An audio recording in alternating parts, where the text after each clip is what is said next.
में न लेते हुए हमारे उदयपुर ग्रामीण क्षेत्र के विधायक प्रत्याशी रहे भाई अमित जी खराड़ी को आमंत्रित करूं, वे आए और अपना वक्तव्य दे। अमित जी खराड़ी, एक बार उनके लिए जोरदार तालियों से स्वागत। से पहले जिनकी वजह से हम जिंदा है इस मंच पर बोल रहे हैं, उन पूर्वजों को नमन करते हुए आप सभी इस पंडाल में उपस्थित बुजुर्गगण, युवा साथी, मैट कोरवाल सभी का इस उदयपुर में हार्दिक जोहार स्वागत करता हूं। साथियों, ऐसा कहा गया है कि जो समाज अपना इतिहास नहीं जानता वो क्रांति नहीं ला सकता, लेकिन आज हमारा ये समाज अपना इतिहास जान गया है और क्रांति लाने के लिए तैयार बैठा हुआ। जिस तरह से मुगलों ने दिल्ली में राज किया था, उदयपुर में राज नहीं कर पाए थे। हमारा इतिहास है, मुगलों में दिल्ली में राज किया था मुगलों ने, लेकिन हमारे उदयपुर पर मुगल राज नहीं कर पाए। उसी वीर योद्धा के, वीर क्रांतिकारी के हम बेटे हैं, उन्हीं का हम खून है, जो आज हमारा भाई प्रकाश बूच किसान का बेटा, ये इतिहास बनेगा जो पहली बार एक किसान का बेटा दिल्ली में जाकर डंका बजाएगा। ऐसा कभी नहीं हुआ। और उदयपुर के जो लोकसभा क्षेत्र है, आप देखो कि ये कांग्रेस और बीजेपी के लोग बड़े बड़े कार्यकर्ता, बड़े बड़े उहदे वाले हैं, लेकिन उनको यहाँ का इतिहास, स्थानीय कैंडिडेट नहीं मिला, स्थानीय उम्मीदवार नहीं मिला। जो कांग्रेस बीजेपी के दोनों उम्मीदवार है, दोनों प्रशासनिक अधिकारी रहे हुए, और प्रशासनिक अधिकारी में आईएएस अधिकारी जो कांग्रेस के उम्मीदवार है ताराचंद जी,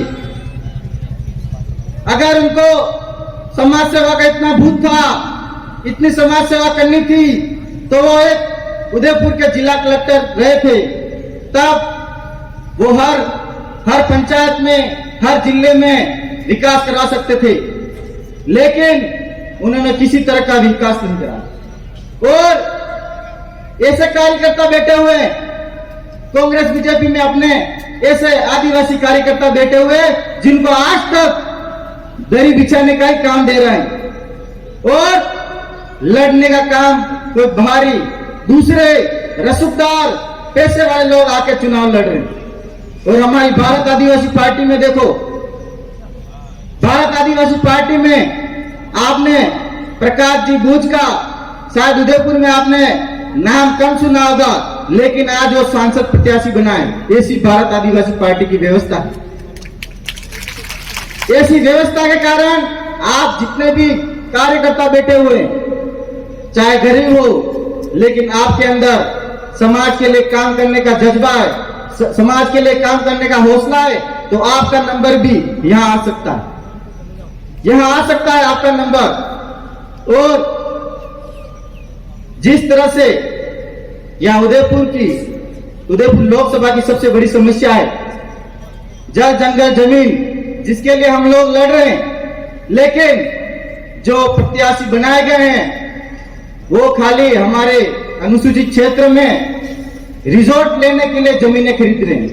कोई सलूंगर में जमीनें खरीद रहा है, कोई जाडोल में जमीनें खरीद रहा है, और हमारे जैसे गरीब लोग खाली वो झोपड़ी बना के रहने के लिए मजबूर कर रहे हैं। हमारे को पट्टे नहीं देते हैं, हम कोई घर बनाते हैं, कहीं जेसीबी से खुदाई कर दी तो हमारे ऊपर अत्याचार करते, हमको उठा के थाने में बंद करते। लेकिन इस बात को हमको गांठ बांधनी है कि इन रसूखदार, इन पैसे वाले लोगों को वोट नहीं करना है। और इसी टाउन हॉल में बीजेपी की जब सभा हुई थी तो नारे लग रहे थे कि एक बार 400 पार करवा दो, एक बार 400 पार करवा दो। भाई 400 पार करने की क्या जरूरत है? 250 से 260 के आसपास सीटें मिलती है तो सरकार बन जाती, लेकिन ये 400 पार का क्या मामला है? 400 पार कर कर बीजेपी के लोग इस देश का संविधान बदलना चाहते हैं। इस देश में आदिवासियों को अधिकार मिले हैं, 5वीं अनुसूची मिली है, जल जंगल जमीन का अधिकार मिला है, उसको हमसे छीनना चाहते हैं।